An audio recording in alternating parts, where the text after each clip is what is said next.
Kau setia, Bapa,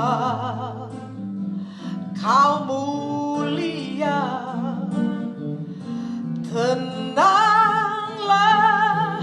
jiwaku, aman bersamamu.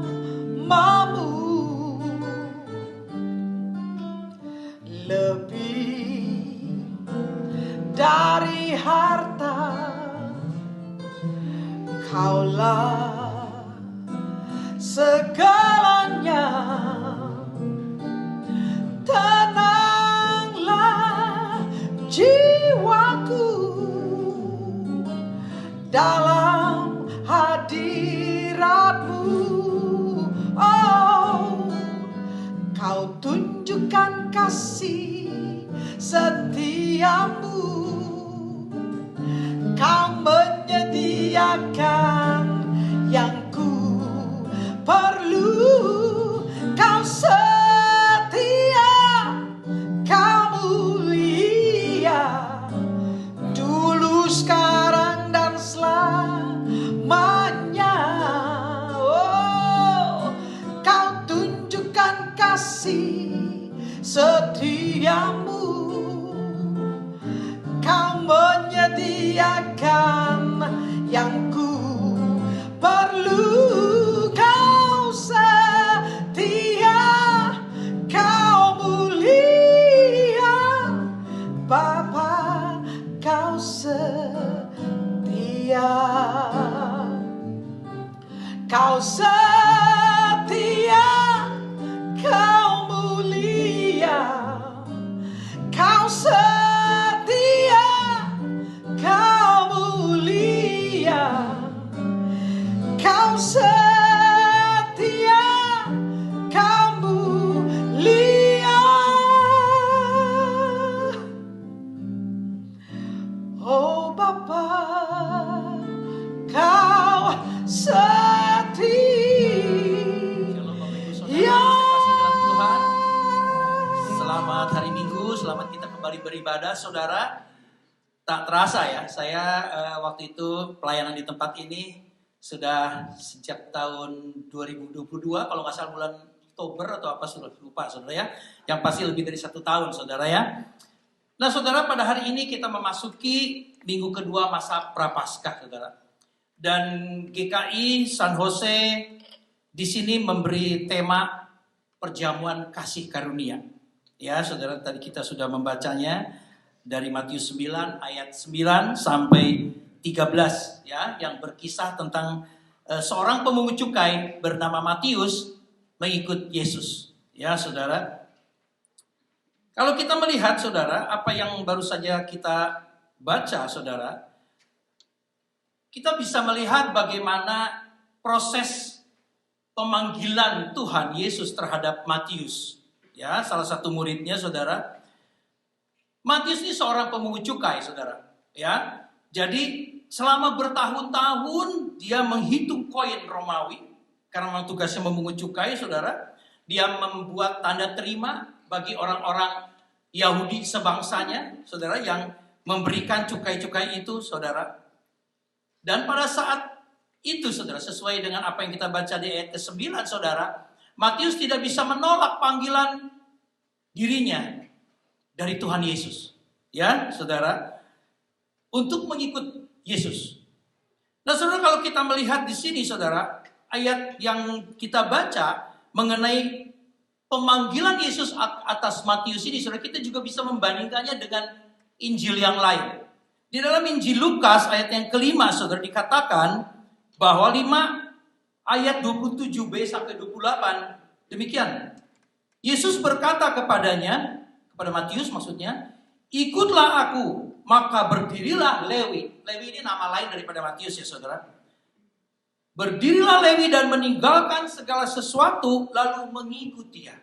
Saudara, kalau kita lihat Lukas lebih menekankan panggilan Matius itu lebih kepada reaksi Matius yang lebih serius lagi. Dia bukan cuma mengikut Saudara, dikatakan oleh Lukas di sini dan meninggalkan segala sesuatunya. Saudara, ketika Matius dipanggil oleh Tuhan Yesus, Saudara, tentunya tidak mudah untuk begitu saja mengikutinya. Kenapa saudara? Karena dia harus meninggalkan banyak hal saudara, yang sudah membuat dia bersyukur, membuat dia beruntung saudara. Ya, dia tentu harus meninggalkan uang hasil daripada pemungutan cukai itu yang diberi oleh kekaisaran Romawi. Tapi di samping itu saudara, seorang pemungut cukai saudara, dia seringkali menurut tradisi mereka seringkali mengambil lebih daripada apa yang seharusnya mereka terima, dan lebihnya itu masuk kantong mereka. Itulah kebiasaan mereka, sehingga Matius ketika dipanggil oleh Yesus saudara, Lukas katakan dia meninggalkan segala-galanya. Dia meninggalkan uangnya, penghasilannya, dia meninggalkan koneksinya, bahkan posisinya di mata kekaisaran Romawi dia harus tinggalkan saudara.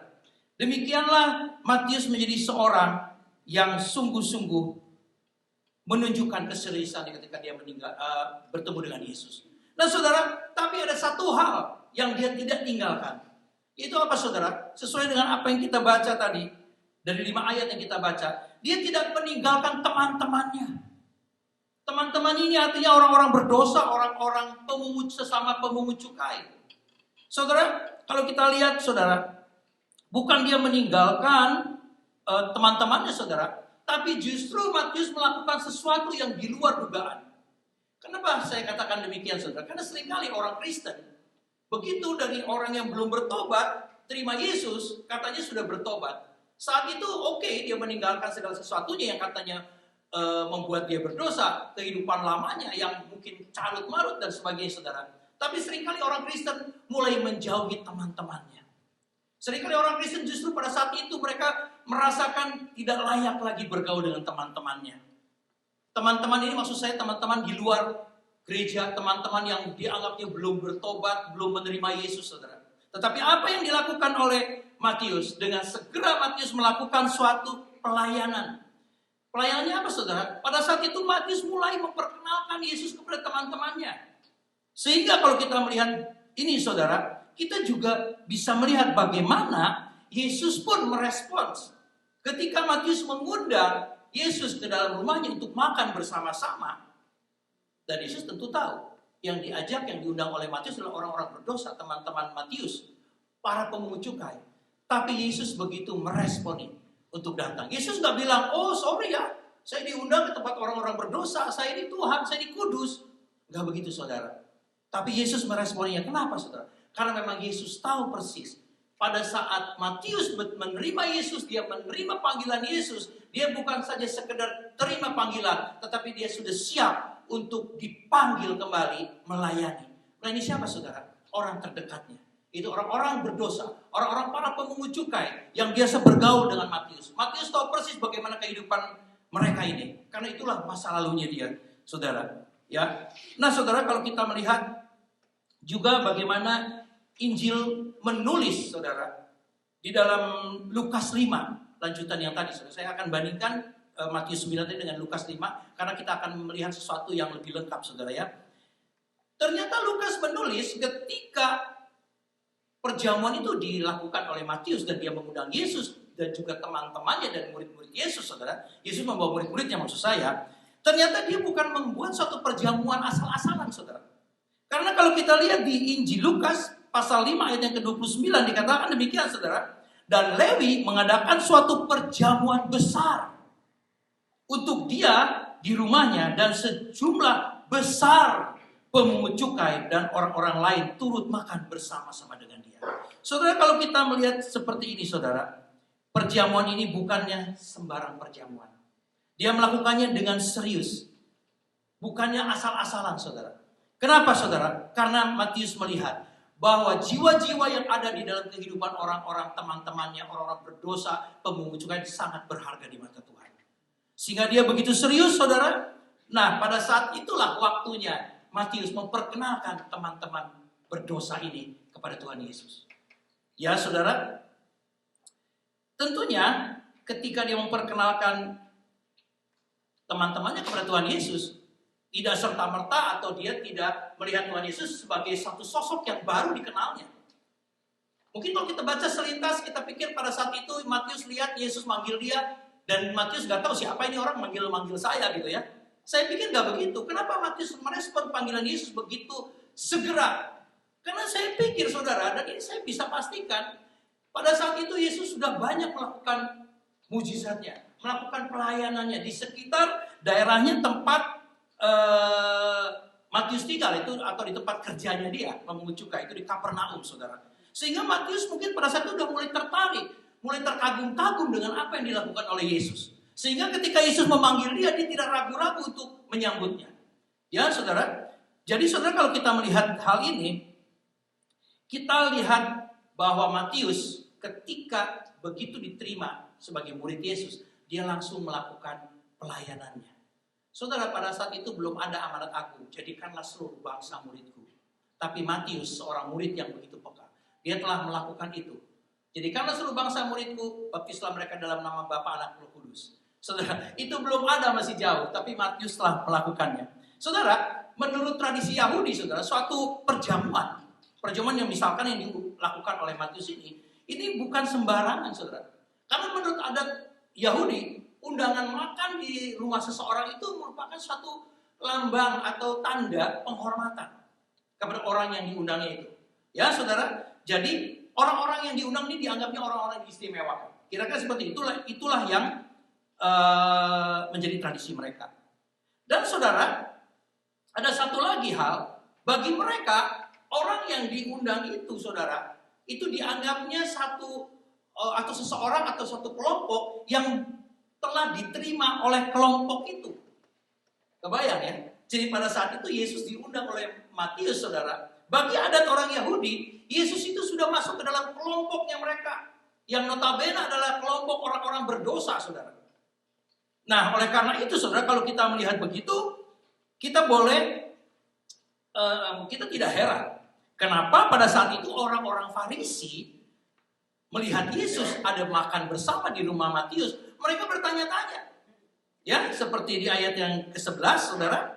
Pada waktu orang Farisi melihat hal itu, berkatalah mereka kepada murid-murid Yesus, "Mengapa gurumu makan bersama-sama dengan pemungut cukai dan orang berdosa?" Kenapa mereka bertanya-tanya seperti itu? Kalau kita mengerti tentang tradisi mereka, kita tidak akan heran, saudara. Karena pada saat itu mungkin begitu surprise bagi orang Yahudi dan khususnya orang Farisi ini, saudara, ahli-ahli Taurat. Yesus yang katanya anak Allah, saudara. Makanya seringkali orang-orang Farisi ini selalu menentang Yesus. Dan mereka selalu mencari-cari kesalahan Yesus. Saat itu mereka lihat ini kesalahan besar luar biasa. Seorang Yesus yang katanya anak Allah, Mesias, tapi kok bergaulnya dengan orang berdosa.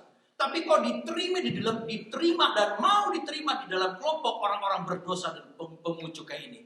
Ya, jadi sesuatu yang luar biasa bagi mereka, saudara ya. Pemungut cukai dilihat sebagai orang berdosa. Seperti tadi saya katakan, pemungut cukai ini adalah kalangan yang begitu dibenci oleh orang Yahudi.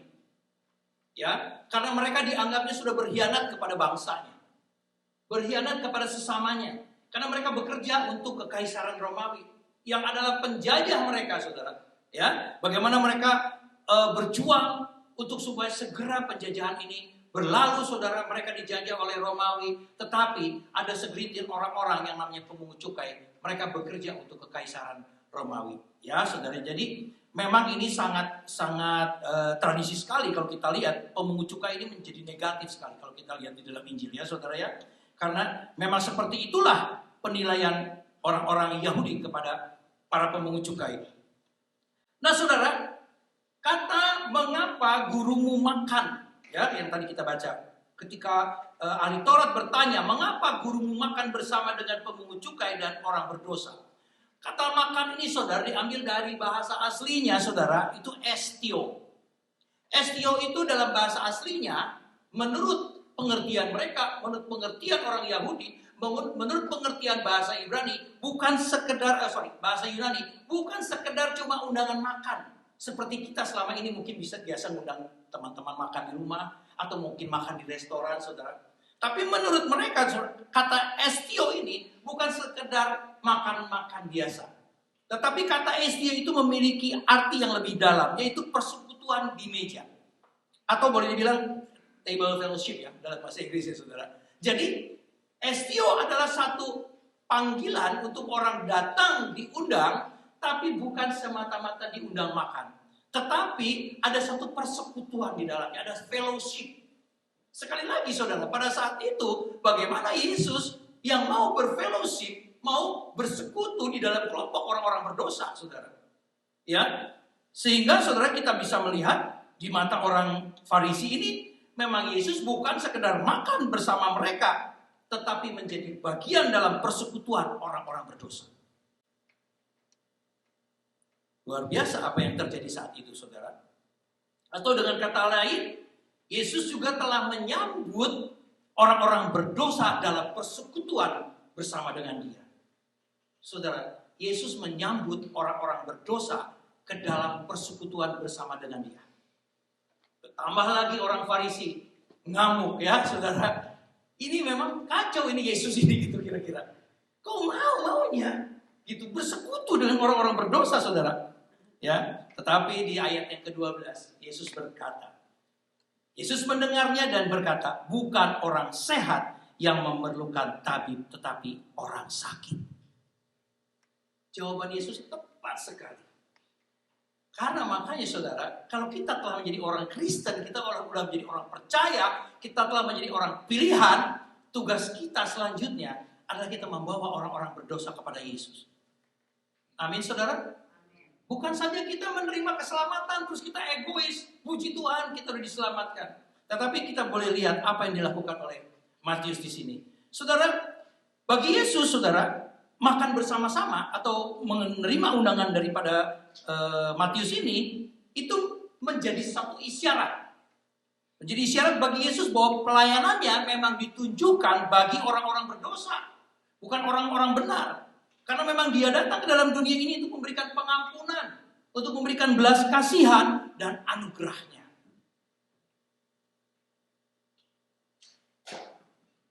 Bukan orang sehat yang memerlukan tabib, tetapi orang sakit. Ini satu statement dari Yesus yang menjadi sentral daripada ayat yang tadi kita baca ini, saudara. Ya. Ayat 13 dikatakan demikian, saudara. Jadi pergilah dan pelajarilah arti firman ini. Yang ku kehendaki ialah belas kasihan dan bukan persembahan. Karena aku datang bukan untuk memanggil orang benar, melainkan orang berdosa. Saudara, orang berdosa di sini, di dalam bahasa aslinya saudara, itu memiliki sifat plural atau jamak. Ya, mungkin bisa saja kita terjemahkannya seperti ini. Bukan untuk memanggil orang benar, melainkan orang-orang berdosa. Yesus mengatakan hal ini ketika Dia ditegur, murid-muridnya ditegur oleh orang-orang Farisi. Sama juga Yesus ingin berkata, ini orang-orang ini yang banyak ini, mereka yang membutuhkan tabib. Orang-orang inilah yang membutuhkan belas kasihan. Kalian bukan saja cuma perlunya persembahan, memberikan persembahan sesuai dengan hukum Taurat, tetapi kalian justru tidak punya belas kasihan. Kalian tidak pernah memikirkan orang-orang berdosa. Kalian hanya egois. Kira-kira itu yang ingin Yesus sampaikan kepada orang-orang Farisi ini, saudara. Karena memang demikian, saudara. Orang-orang Farisi ini menganggap dirinya udah kudus, udah suci. Dia tidak perlu lagi pengampunan, tidak perlu lagi belas kasihan untuk mengampuni, tidak perlu lagi anugerah, saudara. Ya, sehingga dengan jelas, saudara, kritikan Yesus kepada orang Farisi ini, karena mereka mentaati hukum Taurat, tapi mereka tidak punya belas kasihan. Mereka melakukan apa yang disuruh oleh hukum dan peraturan-peraturan, tetapi itu tidak berarti di hadapan Allah. Karena mereka hanya melakukannya sebagai kewajiban tanpa didasari oleh kasih kepada sesama. Saudara, rupanya ayat 13 ini Yesus mengutip dari firman Tuhan yang ada di dalam perjanjian lama, saudara. Ya, di Hosea 6 ayat 6 ini juga sebuah ayat yang cukup terkenal, saudara ya. Hosea 6 ayat 6, sebab aku menyukai kasih setia dan bukan korban sembelihan, dan menyukai pengenalan akan Allah lebih daripada korban-korban bakaran. Di mata Tuhan, melakukan peraturan hukum Taurat itu belum selesai. Karena di samping itu atau yang lebih utama, itu harus ada kasih setia kepada sesama. Ya, jelas sekali di sini, sebab aku menyukai kasih setia dan bukan korban sembelihan. dan menyukai pengenalan akan Allah lebih daripada korban-korban bakaran. Bukan berarti korban bakaran tidak penting tentunya pada saat itu. Tetapi Yesus mau menekankan dengan mengutip Hosea ini bahwa lebih daripada mengikuti peraturan itu adalah kasih kepada sesama. Ya, belas kasihan kepada sesama. Nah, saudara, dari apa yang telah kita bahas, kita telah saya telah uraikan tadi, saudara, ada satu perenungan yang penting sekali. Yang tentunya kita perlu renungkan, kita perlu hayati ini, saudara. Sebuah narasi, sebuah cerita yang hanya di dalam 5 ayat saja, saudara. Ayat 9 sampai 13. Tetapi di situ memiliki makna yang luar biasa, saudara. Seperti apa maknanya, saudara? Ketika lebih dari 2000 tahun yang lalu, saudara, kejadian ini ya, di sebuah kota yang bernama Kapernaum, ada sebuah undangan makan yang begitu istimewa. Saya katakan ini undangan makannya istimewa, saudara, bukan seperti tadi yang dikatakan oleh Lukas. Dia melakukan undangan dengan cara yang dengan perjamuan besar, saudara ya. Tapi dikatakan istimewa itu lebih daripada itu, saudara. Bukan oleh karena tempatnya yang mewah. Mungkin pada saat ini satu prestasi sebuah undangan makan dilihat dari tempatnya. Semakin mewah tempatnya, semakin terangkat derajat orang yang mengundang. Ya. Saat itu saya nggak tahu mewahnya seperti apa, tapi saya nggak yakin tempatnya seperti apa. Karena memang Alkitab pun tidak menulis. Tentu juga bukan makanannya yang wah. Juga tidak pernah dicatat seperti apa makanan atau jenis makanan yang disediakan oleh Matius bagi Yesus. Ya, dan teman-temannya dan murid Yesus juga, saudara. Tetapi saudara, pada saat itu kita melihat bahwa di dalam undangan itu, saudara, ada sesuatu, ada orang undangan khusus yang betul-betul diistimewakan oleh Matius. Saya yakin kalau dia tidak karena dipanggil oleh Yesus dan dia merespon panggilan Yesus, mungkin dia tidak akan pernah melakukan undangan besar seperti itu. Jadi saudara, memang saudara ya, pada saat itu terjadilah atau Matius mengadakan satu undangan besar seperti itu karena ada satu orang yang dia istimewakan, yaitu Yesus. Dia membuat suatu undangan makan itu betul-betul motivasinya karena ada Yesus. Dia mau mengundang Yesus ke dalam acaranya itu, saudara. Ya, jadi kita begitu, kalau kita membayangkan, saudara, pada saat itu begitu indah suasananya ya. Ada satu undangan makan, saudara. Ada di situ orang-orang berdosa. Saya nggak usah sebut lagi pemungut cukai, karena orang berdosa itu banyak di sana, saudara. Di antaranya pemungut cukai karena memang Matius backgroundnya adalah pemungut cukai, ya. Nah, saudara, di dalam satu undangan seperti itu, saudara, ada orang-orang berdosa berkumpul. Dikatakan banyak, saudara, ya. Tapi di situ juga ada seorang yang namanya Yesus. Dia adalah juru selamat. Dia adalah Mesias. Kenapa menjadi istimewa, saudara? Karena memang, saudara, seperti yang Yesus katakan tadi, begitu relate apa yang Yesus katakan dengan apa yang direncanakan sebelumnya oleh Matius untuk mengundang orang-orang berdosa. Ya, seolah-olah Matius sudah mengerti firman Tuhan ini. Saya juga nggak tahu, bertanya-tanya, apakah Matius memang hafal ya Hosea 6 ayat 6 ini gitu, saudara. Sehingga pada saat itu saya ingin ingatkan kembali Hosea 6 yang di Matius tadi dikatakan, karena aku datang bukan untuk memanggil orang benar, melainkan orang berdosa atau orang-orang berdosa. Saudara, dari perkataan Yesus saya meyakini di sini yang dimaksud dengan Yesus bukan saja Matius satu orang yang dibilang orang berdosa, atau Yesus datang itu bukan cuma untuk satu orang Matius dalam konteks undangan itu. Tetapi Yesus pada saat datang karena memang dia tahu Matius telah mulai melakukan pelayanannya untuk mengundang teman-temannya agar teman-temannya diperkenalkan kepada Yesus. Atau lebih tepatnya, pada saat itu Yesus bisa memperkenalkan diri dan memperkenalkan bagaimana siapakah dia, kenapa dia harus datang dan sebagainya, saudara. Sehingga saya percaya, saudara, di akhir daripada perhelatan ini, di akhir dari perjamuan ini, bukan cuma Matius saja yang sebelumnya memang sudah menjadi orang percaya, tapi ada banyak orang-orang berdosa, bahkan pemungut-pemungut cukai yang akhirnya juga menjadi orang-orang percaya. Saudara, memang Alkitab tidak mencatat pada saat itu, tapi saya percaya selanjutnya setelah mereka bertemu dengan Yesus, saya percaya orang-orang ini pun menjadi orang-orang percaya. Ya, karena firman Tuhan kita harus aminkan. Yang Yesus katakan bahwa aku bukan datang untuk memanggil orang benar, tetapi orang-orang berdosa. Ya, saudara. Nah, saudara, sesungguhnya kalau kita cermati, saudara, bukti terbesar dari pertobatan Matius itu bukan sekedar kesediaan dia mengikut Yesus. Betul, dia ketika Yesus memanggil dia merespon dia langsung menerima. Tetapi saudara, Yesus melihat bukan sekedar itu. Bukan sekedar ketika Matius merespon panggilannya. Tetapi Yesus melihat bahwa Matius sudah punya misi sejak saat itu. Ya, sejak saat itu Yesus sudah melihat karena Matius memberi kesempatan kepada teman-temannya orang berdosa untuk bertemu dengan Yesus. Ya, sehingga dengan demikian saudara, mereka akan dipertemukan dengan juru selamatnya mereka.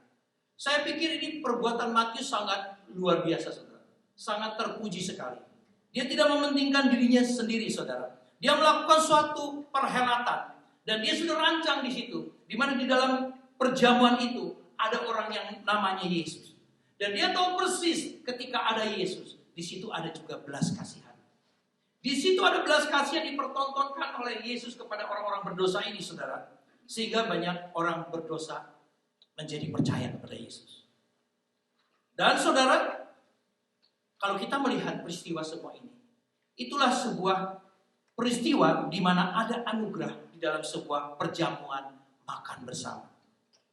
Itu perjamuan kasih setia. Sesuai dengan tema kita pada minggu ini. Saudara, tentunya kita sudah melihat apa yang dilakukan Matius itu sesuatu yang sangat terpuji. Sesuatu yang sangat agung mulia di mata Tuhan. Ya saudara, sekarang yang jadi pertanyaan, bagaimana dengan kita saudara?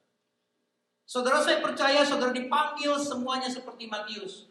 Ketika saudara dipanggil, saudara merespon panggilan Yesus. Dan saudara telah menjadi orang-orang percaya. Oleh karena itu, Bapak Ibu Saudara ada di tempat ini. Nah saudara, selanjutnya seperti kita lihat apa yang Matius lakukan. Apakah saudara juga mau dipakainya? Seperti Matius, serta-merta begitu dia menerima panggilan Yesus, dia langsung melakukan apa yang Tuhan mau, menjadi berkat bagi banyak orang-orang di sekitarnya. Apakah saudara cukup puas ketika saudara dipanggil dan saudara merespon panggilan itu? Dan saudara menjadi orang Kristen. Saya harap saudara dan saya tidak melakukan hal itu. Karena memang betul saudara, apa yang Matius lakukan saudara, itu mengundang orang-orang ke rumahnya untuk makan bersama dia. Atau bersama Yesus. Untuk mengundang orang-orang di luar sana bersama Yesus adalah tujuannya. Untuk mereka dapat satu hidangan. Masuk di dalam persekutuan bersama-sama dengan Yesus. Itu yang menjadi pertanyaan bagi kita semua. Bagaimana kita dalam kehidupan kita? Apakah kita setelah kita menerima Yesus, kita telah melakukan apa yang seperti Matius lakukan? Kita menyediakan bagi orang-orang di sekitar kita sebuah meja hidangan. Bukan sebuah meja hidangan dalam arti sebenarnya. Saya bukan mengajak Bapak Ibu Saudara untuk selalu mengundang teman-teman orang-orang berdosa saudara. Tetapi dalam kehidupan saudara, tentu ada satu misi yang Tuhan taruh. Supaya kita bukan saja menjadi orang Kristen yang percaya, tetapi kita melaksanakan amanat agung Tuhan Yesus. Menjadikan seluruh bangsa murid Tuhan. Sehingga banyak orang di sekitar saudara yang belum mengenal Tuhan bisa datang bersekutu dengan Yesus. Seperti yang Matius lakukan. Melakukan perjamuan kasih setia. Jadikan hidup ini berarti sekalipun air mata kita bercucuran, sepanjang jalan kehidupan ini, suka duka silih berganti, janganlah takut bila badai menerpa, percayalah Yesus selalu menjaga.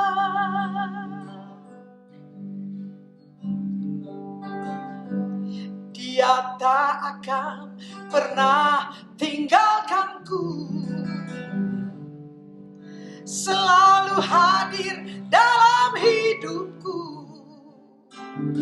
Dia menuntunku, angkat bila ku jatuh. Dia sungguh berarti bagiku. Hari ke hari rasa kasih-Nya, firman-Nya air kehidupan, sukacita yang Dia berikan mengalir di dalam hatiku.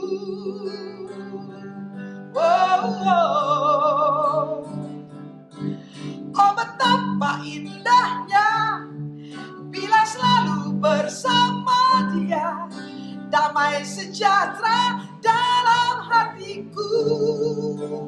Hanya Yesus yang sanggup hapuskan air mata, jadikan hidup ini berarti.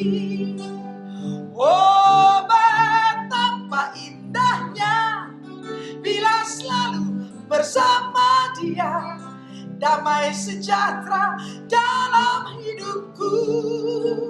Hanya Yesus yang sanggup hapuskan air mata, jadikan hidup ini berarti. Saya mau dengar